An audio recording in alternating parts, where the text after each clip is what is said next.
मेरी हर वीडियो में माइकल की ट्रांसलेशन है। इसमें मेरी कोई अपनी बात शामिल नहीं है। मैं आपको सिर्फ ट्रेडिंग सिखा रहा हूं, जो हर मार्केट पर वर्क करती है। आप शरई तरीके से ट्रेडिंग करते हैं या गैर शरई, ये आपके इख्तियार में है। अब वीडियो शुरू करते हैं। चैनल को सब्सक्राइब करें और वीडियो को लाइक करें। चलें, शुरू करते हैं। अच्छा दोस्तों, खुश आमदीद। ये टीचिंग खास तौर पर टाइम और प्राइस थ्योरी के बारे में होगी। अगर ये एक जनरलाइज्ड ओवरव्यू है और एक इंट्रोडक्शन के तौर पर है, जैसे मैं टाइम और प्राइस थ्योरी को सिखाता हूं। ये एक बहुत वसीआ सब्जेक्ट है और मैं अपनी फ्री ट्यूटोरियल्स और प्रीमियम मेंटरशिप में उसकी मजीद डिटेल में जाता हूं, लेकिन फिर भी ये टीचिंग आपके लिए फायदेमंद होगी।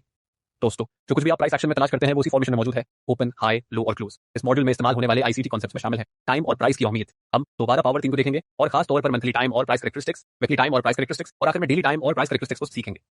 आईसीटी पावर 3 और मंथली ओपन प्राइस एक्शन की नीचे फ्रैक्टल होती है। उसका मतलब यह है कि जो भी प्राइस पैटर्न आप एक 1 मंथ चार्ट या 5 मंथ चार्ट पर देखते हैं, वही आप मंथली चार्ट या वीकली चार्ट पर भी देख सकते हैं। यानी किसी भी टाइम फ्रेम और किसी भी टाइम इंटरवल में जहां प्राइस प्लॉट होता है, क्योंकि हम किसी भी स्पेसिफिक टाइम फ्रेम पर पैटर्न देख सकते हैं, इसलिए प्राइस एक्शन की एक जेनेरिक कैरेक्टरिस्टिक होती है। यानी जो कुछ हम एक टाइम फ्रेम पर देखते हैं वो आसानी से किसी लोअर टाइम फ्रेम या हायर टाइम फ्रेम पर भी देखा जा सकता है।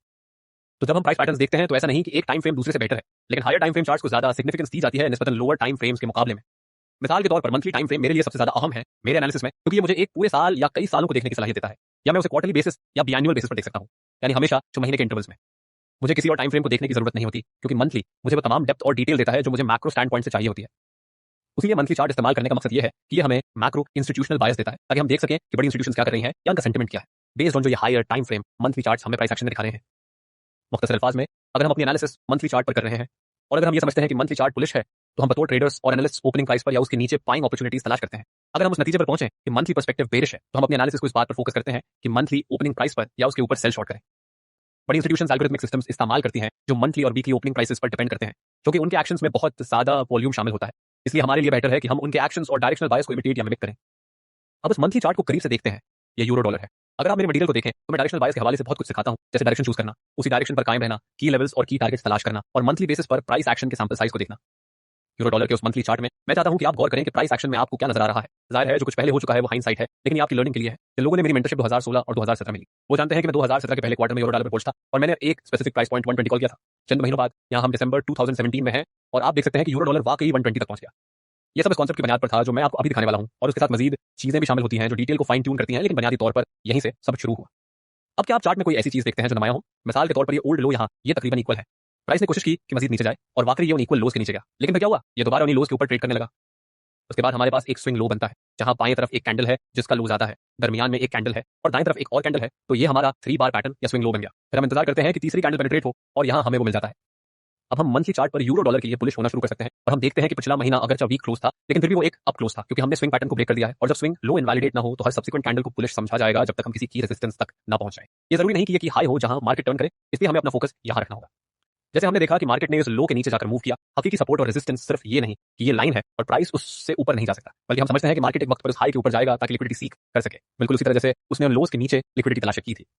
अब इस आइडिया को मजीद क्लियर करने के लिए चार्ट को थोड़ा एनहांस करते हैं। अब हमारे पास एक लॉन्ग टर्म की लो है और एक लॉन्ग टर्म रिवर्सल है जो फॉल्स ब्रेक की सूरत में आया, यानी स्विंग लो के नीचे जाकर वापस आया। इसके बाद मैंने हर सब्सिक्वेंट मंथ के ओपनिंग प्राइसेस को मार्क किया। इनमें से हर कैंडल एक पूरे महीने का डेटा जाहिर करती है। फिर मैंने यहाँ एक लॉन्ग टर्म की हाई भी मार्क किया, तो हम इस हाई के ऊपर एक मूव की तवक्को करेंगे, और अगर आप गौर करें तो ये काफी ज्यादा पिप्स का मूव है। मैंने ट्विटर और यूट्यूब पर काफी काम किया है ताकि डे ट्रेडिंग और स्कैल्पिंग में अपनी प्रोफिशिएंसी दिखा सकूं, यानी प्राइस एक्शन को पढ़ना और लोअर टाइम फ्रेम्स पर एग्जीक्यूट करना। लेकिन मेरे पास ऐसे टूल्स और मेथड्स भी हैं जो हायर टाइम फ्रेम चार्ट्स पर भी काम करते हैं, जैसे ये। अगर आप डे ट्रेडिंग नहीं कर सकते तो आपके लिए ऐसे तरीके मौजूद हैं। साथ ही तौर पर मुझे ये स्टाइल पसंद नहीं, क्योंकि ये स्लो है और मुझे ज्यादा एक्शन नहीं देता। मैं शॉर्ट टर्म इंट्राडे ट्रेडिंग में बेहतर हूं और मैं स्टूडेंट्स को वन शॉट वन किल अप्रोच सिखाता हूं। लेकिन मेरे बहुत से स्टूडेंट्स ऐसे हैं जो अपनी बिजनेस, जॉब या फैमिली कमिटमेंट्स की वजह से ये नहीं कर सकते, इसलिए उन्हें हायर टाइम फ्रेम पर्सपेक्टिव की जरूरत होती है, और ये उसका एक तरीका है। तो हमारे पास यहाँ मंथली चार्ट है जहां स्विंग लो बनने के बाद और ओल्ड लो के ब्रेक के बाद हमने ओपनिंग प्राइसेस मार्क किए हैं। जब प्राइस दोबारा उस लो के ऊपर ट्रेड करना शुरू करता है तो हम वैलिडेशन तलाश करते हैं कि स्विंग लो वाकई वैलिड है, और हमें ये कंफर्मेशन उसी महीने में मिल जाता है। उससे पहले भी हमारे पास कई महीने थे जहां हम इस मूव के लिए तैयार हो सकते थे। लॉन्ग्स की तलाश शुरू हो जाती है, इसलिए आपके पास प्रिपेयर होने के लिए काफी वक्त होता है। आपको हर 5 सेकंड बाद चार्ट के सामने बैठने की जरूरत नहीं, बल्कि शायद रोजाना देखने की भी जरूरत नहीं। बस आपको ये अवेयर रहना है कि ये स्विंग लो वैलिडेट होना चाहिए, और ये यहाँ वैलिडेट होता है जब प्राइस इस कैंडल के हाई के ऊपर ट्रेड करना शुरू करता है। अब इस इन्फॉर्मेशन के साथ हम थोड़ा करीब से देखते हैं, और अब हमारे पास यूरो डॉलर का डेली चार्ट है। यहाँ मैंने हर मंथली ओपनिंग प्राइस को एक छोटी हॉरिजॉन्टल ट्रेंड लाइन सेगमेंट के साथ मार्क किया है। हर छोटी हॉरिजॉन्टल लाइन एक मंथली ओपन को जाहिर करती है, यानी एक महीने का ओपनिंग प्राइस। ये एक है, फिर दूसरा, फिर तीसरा और उसी तरह आखिर तक। अब हम अप्रैल 2017 से शुरू करते हैं, जहां हमने एक पोटेंशियल लॉन्ग टर्म रिवर्सल देखा, और अब हम बाइंग अपॉर्चुनिटीज तलाश करेंगे और प्राइस एक्शन में उसकी वैलिडेशन देखेंगे। बुलिश होने के लिए हम चाहते हैं कि प्राइस एक्शन में ऐसे सिग्नल्स हों जो इस आइडिया को सपोर्ट करें, यानी ओपनिंग प्राइस और उसके नीचे हमें बुलिशनेस या बाइंग नजर आए। क्या मंथली ओपनिंग के नीचे कोई स्विंग लो बनता है? और क्या उसके बाद प्राइस एक्शन एनर्जेटिक होता है? जब वो लो बनता है क्या प्राइस स्ट्रेंथ और स्पीड के साथ ऊपर मूव करता है? ये सब हमें यहाँ नजर आता है और ज्यादा देर नहीं लगती कि प्राइस ऊपर मूव करना शुरू कर देता है। जाहिर है मैं ये चार्ट सिंप्लीफाई कर रहा हूँ ताकि वक्त बचाया जा सके, लेकिन आप देख सकते हैं कि अप्रैल के ओपनिंग प्राइस के नीचे हमें एक स्ट्रॉन्ग बाइंग अपॉर्चुनिटी मिलती है। इस प्राइस पॉइंट पर कई ओवरलैपिंग कंफर्मेशन मिल सकती हैं जो एक ऑप्टिमल ट्रेड एंट्री देती है। अब हम अगले महीने की तरफ जाते हैं। ये मई 2017 है। यहाँ भी हम मई के ओपनिंग प्राइस को देख रहे हैं और हम चाहते हैं कि प्राइस ओपनिंग प्राइस के नीचे जाए और वहां बाइंग मिले। ये हमें यहाँ भी मिलता है और दोबारा बहुत स्ट्रॉन्ग रिएक्शन आता है प्राइस एक्शन में और मार्केट एग्रेसिवली ऊपर मूव करता है। अब हम अगले महीने की तरफ बढ़ते हैं। ये जून 2017 है और दोबारा हमारे पास जून का ओपनिंग प्राइस है और ओपनिंग प्राइस के नीचे हम बाइंग देखना चाहते हैं। यहाँ वाकई हमें बाइंग नजर आती है, एक बहुत अच्छी एक्सेलरेटेड मूवमेंट ऊपर की तरफ। और फिर हम आते हैं जुलाई 2017 पर। यहाँ भी ओपनिंग प्राइस मार्क किया गया है और हम चाहते हैं कि प्राइस पहले ओपनिंग प्राइस के नीचे जाए और फिर बाइंग आए। यहाँ भी हमें एक nice optimal trade entry long pattern मिलता है और बहुत ही एक्सप्लोसिव प्राइस एक्शन ऊपर जाता है उस हॉरिजॉन्टल मरून लाइन तक, जो कि वो ओल्ड लॉन्ग टर्म हाई है। अब जुलाई में हम इस लेवल तक पहुंच चुके हैं, इसलिए अब हमें अपनी बुलिश एक्सपेक्टेशंस को थोड़ा कम करना होगा। उसका मतलब ये नहीं कि हम मुकम्मल तौर पर बुलिश आइडिया को छोड़ दें, बल्कि उसका मतलब है कि हमें थोड़ा स्लो होना है और इतना एग्रेसिव नहीं होना। पहले महीनों में हम एग्रेसिव हो सकते थे क्योंकि हम लॉन्ग टर्म हाई को टारगेट कर रहे थे, लेकिन अब जुलाई में प्राइस इस लेवल को हिट कर चुका है, इसलिए हमें मोहतात रहना होगा कि ये मूव रुक भी सकता है। अब अगला महीना अगस्त 2017 है। यहाँ भी हमें सिमिलर पैटर्न नजर आता है। प्राइस ओपनिंग प्राइस के नीचे जाता है और फिर एक अच्छा रैली आता है और ये तकरीबन 400 से ज्यादा पॉप्स ऊपर मूव करता है उस ओल्ड लॉन्ग टर्म हाई के ऊपर। तो जाहिर है कि हम यहाँ 10, 20 या 30 पिप्स स्वीप वाला आइडिया यूज नहीं कर सकते जैसे कि हम इंट्राडे चार्ट्स में करते हैं। जब हम हायर टाइम फ्रेम लेवल्स इस्तेमाल करते हैं तो हमें मैग्नीट्यूड और रेंज के लिहाज से ज्यादा बड़ी एक्सपेक्टेशन रखनी पड़ती है कि प्राइस उन लेवल्स के आगे कितना मूव करेगा। मेरे पास उसके लिए कोई एक्सेट साइंस नहीं है। मैं फिबोनाची इस्तेमाल करता हूं ताकि इन लेवल्स का अंदाजा लगा सकूं, लेकिन ये हमेशा एक्यूरेट नहीं होता। कभी ये टारगेट से पहले रुक जाता है और कभी उससे आगे भी चला जाता है। यही टेक्निकल एनालिसिस और ट्रेडिंग है। आप कभी भी परफेक्ट नहीं होंगे और न ही हमेशा सही होंगे, लेकिन वक्त के साथ आप देखेंगे कि ये मेथड आपके लिए बहुत ही अच्छा काम करता है। अब हम अपनी आइडियाज को वीकली ओपनिंग प्राइस पर भी अप्लाई कर सकते हैं। ये वो फ्रेमवर्क है जिस पर मेरी मेंटरशिप में बहुत सी टीचिंग्स बेस्ड हैं, खास तौर पर वन शॉट वन किल, जो बुनियादी तौर पर वीकली रेंज को ट्रेड करना है। मैं यहाँ उसे मुकम्मल तौर पर नहीं सिखा रहा, लेकिन मैं आपको कुछ अहम सिग्नेचर पॉइंट्स दे रहा हूँ जो आपको मेरी फ्री ट्यूटोरियल्स के जरिए उसके बहुत करीब ले जाएंगे कि मैं वन शॉट वन किल कैसे करता हूँ। अगर आप उसे मुकम्मल डिटेल में सीखना चाहते हैं तो मेंटरशिप के जरिए सीख सकते हैं कि मैं वीकली हाईज और वीकली लूज को कैसे टारगेट करता हूँ। अब अगर हम वीकली ओपनिंग प्राइस के साथ उसी कॉन्सेप्ट को देखें तो प्राइस एक्शन फ्रैक्टल है, यानी जो कुछ हम मंथली पर देखते हैं वही हमें वीकली पर भी नजर आएगा। वीकली चार्ट्स हमें एक इंटरमीडिएट इंस्टीट्यूशनल बायस देते हैं, यानी ये ना मुकम्मल लॉन्ग टर्म होता है और ना ही शॉर्ट टर्म, बल्कि एक बैलेंस्ड टाइम फ्रेम होता है। ये टाइम फ्रेम स्विंग ट्रेड्स या थोड़े ज्यादा ड्यूरेशन वाले शॉर्ट टर्म ट्रेड्स के लिए बेहतरीन है, यानी सिर्फ 1 या 2 दिन के ट्रेड्स नहीं, बल्कि तकरीबन 2 वीक से 1 महीने तक के सेटअप्स के लिए। इस तरह के सेटअप्स के लिए यही पर्सपेक्टिव बेहतर है। अब वीकली ओपन के हवाले से अगर हमारी एनालिसिस हमें बुलिश वीकली पर्सपेक्टिव देती है तो हम फोकस करेंगे बाइंग पर, यानी वीकली ओपनिंग प्राइस पर या उसके नीचे। और अगर हम बेरिश हूं वीकली पर तो हम फोकस करेंगे सेल शॉर्ट पर, यानी वीकली ओपनिंग प्राइस पर या उसके ऊपर। बड़े प्राइस शिफ्ट्स जो मैक्रो मंथली बायस से आते हैं वो वीकली ओपनिंग प्राइस सेटअप्स के लिए फ्रेमवर्क फ्रेम करते हैं।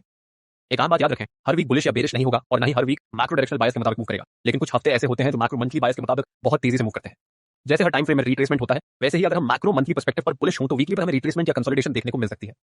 ये 4 हफ्तों की प्राइस एक्शन दिखा रहा है और मैंने हर हफ्ते के ओपनिंग प्राइस को मार्क किया है। अब आप गौर करें कि जब हम बुलिश हैं तो प्राइस ओपनिंग प्राइस के नीचे क्या रिस्पॉन्स देता है। ग्रीन शेडेड एरिया में हमें एक बहुत अच्छी बाइंग अपॉर्चुनिटी मिलती है और प्राइस तेजी से ऊपर मूव करता है, लेकिन फिर प्राइस थोड़ा ज्यादा आगे निकल जाता है और उसे रिट्रेस करना पड़ता है अगले हफ्ते में। अगर जब प्राइस वीकली ओपनिंग प्राइस के नीचे जाता है हमें ये समझना होगा कि शायद ये मजीद डीप रिट्रेसमेंट करे। उसके बाद थोड़ी कंसोलिडेशन के बाद हमें एक और मौका मिलता है जहां प्राइस वीकली ओपनिंग प्राइस के नीचे बाइंग स्ट्रेंथ दिखाता है। फिर उसी हफ्ते में थर्सडे के दिन हमें एक और अपॉर्चुनिटी मिलती है जब प्राइस मंडे और ट्यूसडे के इक्वल लोज को टेक आउट करता है। यहाँ 2 बाइंग अपॉर्चुनिटीज थी। मंडे और ट्यूसडे दोनों में प्रॉफिटेबिलिटी थी, लेकिन थर्सडे को एक डीपर रिट्रेसमेंट आया जो मंडे और ट्यूसडे के लोज के नीचे गया। लेकिन अगर आप प्रीवियस वीक देखें, वेडनेसडे का लो और उस हाई के दरमियान ये एक ऑप्टिमल ट्रेड एंट्री लॉन्ग बनती है। ये एंट्री मजीद स्ट्रॉन्ग हो जाती है क्योंकि ये इक्वल लोज के नीचे सेल स्टॉप्स के रन के साथ ओवरलैप करती है और उसके बाद हमें एक एक्सप्लोसिव मूव ऊपर की तरफ देखने को मिलता है। अगले हफ्ते के मंडे को भी हमें एक बहुत अच्छी बाइंग अपॉर्चुनिटी मिलती है। मंडे को एक एक्सप्लोसिव प्राइस मूवमेंट आती है जो टेस्टी तक जारी रहती है। फिर वेडनेसडे और थर्सडे के दौरान रिट्रेसमेंट होता है और थर्सडे के न्यू ईयर सेशन में दोबारा एक स्ट्रॉन्ग प्राइस मूव आता है। उसी वक्त हम देखते हैं कि प्राइस इस लॉन्ग टर्म वीकली हाई तक ट्रेड करता है। अब इस टीचिंग को मुकम्मल करने के लिए हम डेली ओपनिंग प्राइस की तरफ आते हैं। जैसा कि पहले बताया, प्राइस एक्शन फ्रैक्टल है, यानी जो कुछ हम दूसरे टाइम फ्रेम्स पर देखते हैं वही डेली पर भी नजर आता है, लेकिन डेली चार्ट हमें शॉर्ट टर्म इंस्टीट्यूशनल बायस देता है, यानी बड़ी इंस्टीट्यूशंस जैसे बैंक्स और insurance companies daily time frame को शॉर्ट टर्म पर्सपेक्टिव के तौर पर देखती है। हम बतौर एनालिस्ट डेली चार्ट को इसलिए देखते हैं क्योंकि डे ट्रेडर्स और स्कैल्पर्स के लिए डेली एक हार्ड टाइम फ्रेम होता है, जबकि इंस्टीट्यूशनल ट्रेडर्स के लिए यही एक्जीक्यूटेबल टाइम फ्रेम होता है, यानी वो अपनी ज्यादातर एक्टिविटी और ऑर्डर्स उसी टाइम फ्रेम पर पेश करते हैं। उसके लिए प्रीवियस डे के हाईज और लोज, वीकली हाईज और लोज और लिक्विडिटी रेफरेंस पॉइंट्स को जानना बहुत जरूरी है। ये स्पेसिफिक लेवल्स आपको एक बेटर टेक्निकल एनालिस्ट बनने में मदद देते हैं। अगर हम डेली टाइम फ्रेम पर बुलिश हैं तो हम बाइंग पर फोकस करेंगे, यानी डेली ओपनिंग प्राइस पर या उसके नीचे, और अगर हम बेरिश हैं तो हम सेल शॉर्ट पर फोकस करेंगे, यानी डेली ओपनिंग प्राइस पर या उसके ऊपर। मार्केट मंथली और वीकली पर्सपेक्टिव के मुताबिक ऊपर नीचे मूव करता रहता है, जैसा कि हम पहले डिस्कस कर चुके हैं, लेकिन डेली चार्ट पर हाईएस्ट प्रोबेबिलिटी ट्रेड्स तब मिलती हैं जब मंथली और वीकली दोनों आपके ट्रेड आइडिया को सपोर्ट कर रहे हो, जैसे आप टाइम के एलिमेंट्स के साथ अलाइन करके ट्रेड करते हैं, और प्राइस आपके एनालिसिस और बतौर टेक्निकल एनालिस्ट आपकी ओवरऑल डेवलपमेंट में बहुत मदद देगा। अगर हम यहाँ एक डेली रेंज के रिप्रेजेंटेशन देखें तो नोट करें कि मैं सिर्फ एक मखसूस दिन को हाईलाइट कर रहा हूँ।